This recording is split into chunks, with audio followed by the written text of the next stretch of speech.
Densus 88 anti teror menangkap 5 terduga teroris di Sulawesi Tengah. Kelimanya anggota kelompok Jamaah Islamiyah.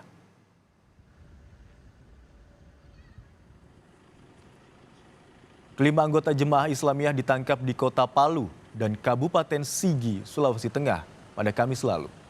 Sebelum ditangkap, kelimanya sudah menjadi target Densus 88 karena terlibat rekrutmen dan latihan militer. Dari penggeledahan, polisi menyita sejumlah barang bukti berupa buku kajian, senapan angin, dan laptop.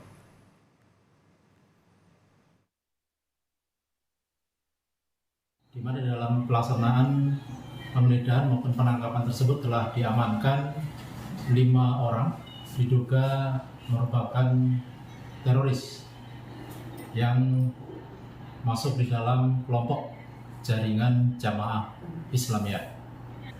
Kelimanya saat sekarang ini diamankan oleh tim Densus untuk dilakukan pemeriksaan dan sekaligus pengembangan apabila ada keterlibatan pelaku yang lain.